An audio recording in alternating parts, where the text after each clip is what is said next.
बहनें हैं वो मेरे विधानसभा मतदार संघ के वर्सोवा गांव के कुछ घोड़बंदर गांव के रहवासी है।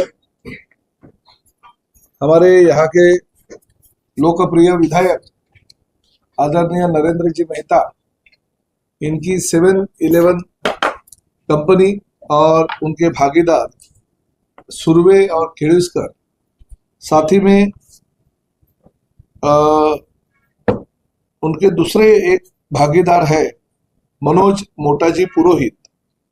इनके माध्यम से ये जमीन कुछ दिन पहले इनको वहां से भगाया गया और साथ ही में वो जमीन ताबे में ले ली है।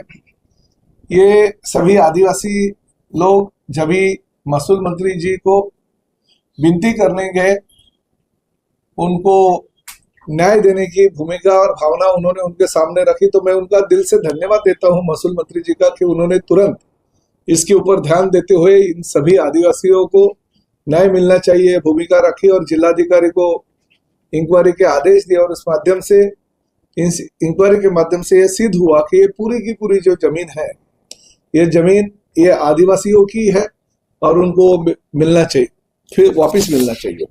वैसे तो मेरे पास सिर्फ अभी ये 3 परिवार आए हैं, मगर और 23 परिवार ऐसे हैं जिनके ऊपर अन्याय हुआ है, जिनको फंसाया गया है, जिनको अभी तक न्याय नहीं मिला है। पिछले कई सालों से ये बार बार अलग अलग जगह पे भटक रही है। उसमें कुछ आदिवासी बहुत बड़े पैमाने पे है और खासकर हमारे भूमिपुत्र में बहुत बड़े पैमाने पे है, जो यहाँ के मीरा और भाईंदर के मूल रहवासी है। तो ये जब भी लोग हमारे महसूल मंत्री जी के पास गए, तभी उन्होंने तुरंत इनके ऊपर कार्रवाई की और जिलाधिकारी ने जब इंक्वायरी करके अहवाल राज्य शासन को रखा, तभी उसमें पता चला कि इसमें ये लोग जो नरेंद्र मेहता, ये सुरवे, केड़ुस्कर और ये हमारे पुरोहित, ये सभी लोग दोषी पाए हैं। मेरा यही कहना है कि ये आदिवासी गरीब है, इनका यही कहना है। सब लोगों ने मुझके ऐसे जिक्र किया कि हमारी खेती उसके ऊपर है और हमारे खेती के ऊपर गुजराना होता है, हम बहुत ही गरीब है, हमको तो कुछ समझता नहीं है, साइन भी हमको आता नहीं, अंगूठा लिया गया है, हमको अंगूठा जहाँ पे बोले वहां पे हम डालते हैं, मगर हमको फंसाया गया, हमको कुछ भी ऐसा नहीं मिला, कुछ भी नहीं मिला। और जब भी हम कल हमारे जमीन पे गए, इसके पहले हम लोग जब भी जाते थे तभी हम हमारे खेती के ऊपर जाते थे, मगर जब भी हम यहाँ पे गए तो हमको ताला बंद करके वहां पे बंद कर कैदी की तरह हमको रखा गया और जो वहां का वॉचमैन है वो हमको लॉक करके भाग गया और अंदर हमको रखा गया। उसका वीडियो भी उन्होंने मुझे अभी दिखाया है। तो ये मीरा भाईंदर शहर में ये क्या हो रहा है? कानून और कायदे की जो व्यवस्था है वो रखने की जिम्मेदारी पुलिस प्रशासन की है और मैं इस परिसर का विधायक हूँ और साथ में राज्य का मंत्री हूँ और मेरी ही कॉन्स्टिट्यूंसी के ये जो मेरे वोटर है, ये जो मेरे मतदार है, मेरे जो नागरिक है, उनको अगर मैं न्याय नहीं दे पाता हूँ तो निश्चित रूप से गलत है। हमारे विधायक नरेंद्र जी मेहता जी के बारे में बहुत सारी कंप्लेंट अभी तक आई है, ये आदिवासियों की जमीन है, भूमिपुत्रों की जमीन है, मगर जब भी मैं कुछ बोलता हूँ तो पलटवार हो जाता है, हमारे ऊपर आरोप किया जाता है, लोगों को ऐसा लगता है कि ये राजनीति है। मगर मैंने इसलिए किया कि बाबा आप ही आपकी जो कैफियत है वो लोगों के सामने रखो।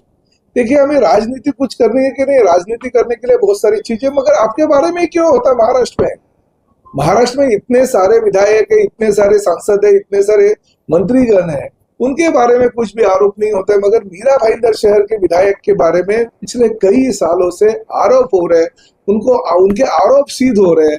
उन्होंने आदिवासियों को फंसाया, उन्होंने भूमिपुत्रों को फंसाया, बहुत सारे कंप्लेंट अलग अलग तरीके से उनके बारे में आते हैं और क्यों आते हैं इसकी भी इंक्वायरी होनी जरूरी है। आज ये जो जमीन है इसकी बाजार मूल्य जो है वो 40-50 करोड़ के ऊपर है, क्योंकि ये आदिवासियों को भी पता नहीं हमारी जमीन की क्या कीमत है।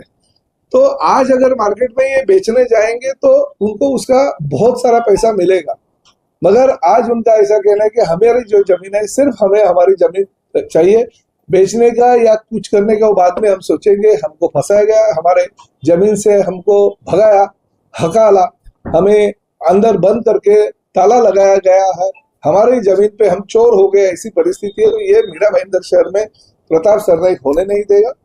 मैं राज्य के महसूल मंत्री जी उनका आभार तो व्यक्त करता हूं, मगर जो कानून है, कानून 2011 का है, दिसंबर महीने का, वो कानून के अनुसार इन आदिवासियों के ऊपर अगर कोई अन्याय होता है तो जिलाधिकारी ने तुरंत उनकी जमीन उनके ताबे में देना चाहिए, सुमोटो देना चाहिए, ऐसा ये कानून है। वो कानून के तहत इन सभी गरीब आदिवासियों की जमीन उनके ताबे में देनी चाहिए, ऐसे में विनती करता हूँ। जरूरत पड़ेगा तो मैं राज्य के मुख्यमंत्री जी को भी इस बारे में ध्यान देने के लिए बोलूंगा। मगर जो चीजें हो रही है आजकल मीरा भाईंदर में, वो निश्चित रूप से गलत है। ये 3 परिवार को जल्दी से जल्दी उनकी जमीन मिलनी चाहिए, और साथ ही में और जो 23 लोग हैं जिनकी अलग अलग कंप्लेंट है, उसमें भूमिपुत्र बहुत सारे हैं और बहुत सारे आदिवासी भी भूमिपुत्र होते हैं, मगर आदिवासी भी है और बिगर आदिवासी लोग भी है। उन सभी लोगों को न्याय मिलना चाहिए। इसलिए मैंने इन लोगों को, ये लोग मुझे मिलने यहाँ पे आए तो मैंने उनको आश्वासित किया कि आपको हमारी महायुति की सरकार है, भले किसी भी पार्टी का विधायक होने दो या किसी भी पार्टी का सांसद होने दो या किसी भी पार्टी का मंत्री होने दो, गलत करने का उसको कोई अधिकार नहीं है। उन्होंने अगर गलत किया तो मैं इनको आश्वासित किया कि आपको आपकी जमीन पर वापस मिल जाएगी। सर ये कुल कितनी जमीन है टोटल, क्योंकि कल नहीं, आप ये बारे में इनसे ही बात कर लो। सर कल एक प्रेस कॉन्फ्रेंस उन्होंने कलेक्टर भेजा है, उसमें सर्वे नंबर 67/3 उन्होंने कहा उनका वो सेटलमेंट हो गया है, उन्होंने कलेक्टर दे दिया।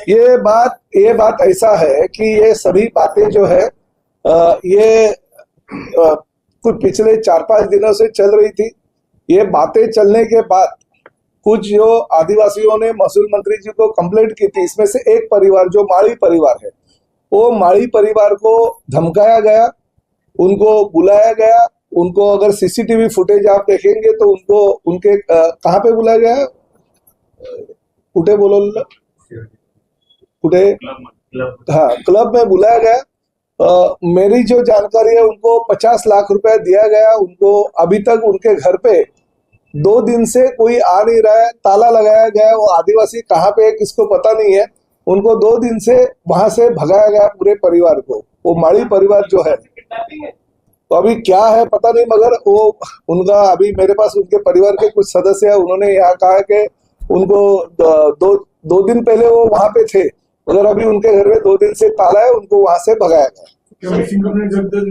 नहीं, अभी देखिए क्या, मुझे बाकी राजनीति में जाना नहीं है। मेरा ये कहना है आखिर अगर उनको उनका सेटलमेंट भी हुआ तो उनको उनका पूरा जो कानूनी हक है वो मिलना चाहिए। मगर पहली बात तो ये है कि अभी जिलाधिकारी के पास ये कंप्लेंट है।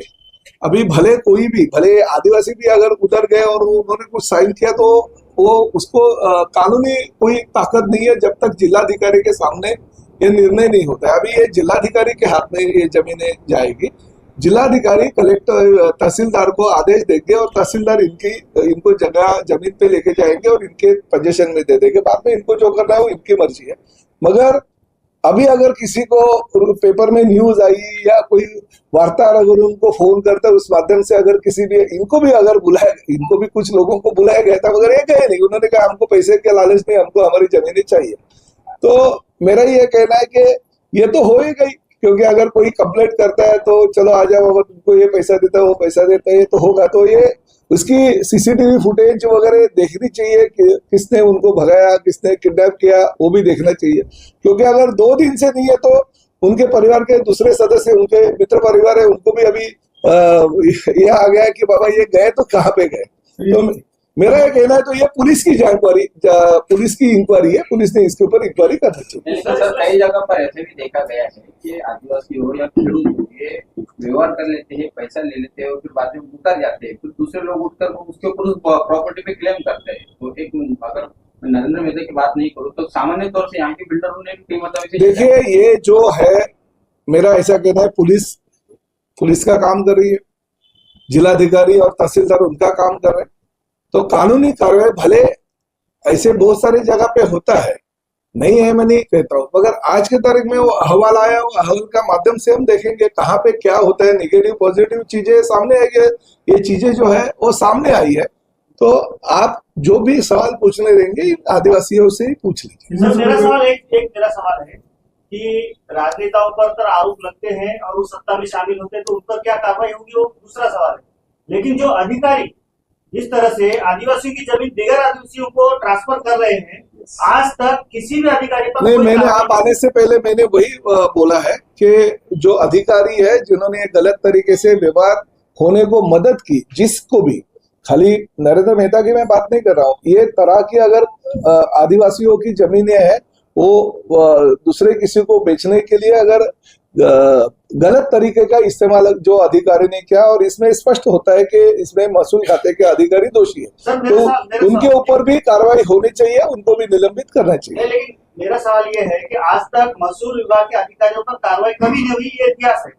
क्या इस मामले में महसूल विभाग के अधिकारी, खास करके जो नीलेश गौड़ है, वो अभी यहाँ से बदली होने के बाद भी आज भी वो यहाँ पर आके बैठते हैं और कई सारे व्यवहार करते हैं, ये हमने देखा है, उनके ऊपर कोई कार्रवाई? जो भी अधिकारी इसमें दोषी होंगे उनके ऊपर कार्रवाई होनी चाहिए, उनका निलंबन होना चाहिए। ऐसे में सवाल ये उठता है, बड़ा सवाल उठता है कि ये भाजपा के विधायक नरेंद्र, नहीं देखिए, अभी इसमें राजनीति की महसूल मंत्री भी बीजेपी से ही आते हैं, तो क्या लगता है, उम्मीद है क्या?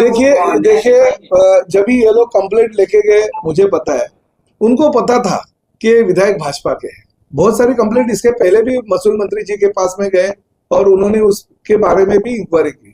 अगर उनको ऐसा नहीं होता था तो ये इनको टालते थे, इंक्वायरी करने के आदेश नहीं देते थे। आदेश भी इन्होंने लिखित स्वरूप से महसूल मंत्री जी ने कहा, इनका जो कंप्लेंट है वो कंप्लेंट में नरेंद्र मेहता जी का नाम भी है, उनके कंपनी का नाम भी है, फिर भी महसूल मंत्री जी ने जिलाधिकारी को सूचित किया कि मुझे अहवाल सादर करो, और साथ ही में उन्होंने फोन भी करके ये बोला कि भले कोई भी होने दो, आदिवासी के ऊपर अन्याय नहीं होना चाहिए, उनको न्याय होना चाहिए।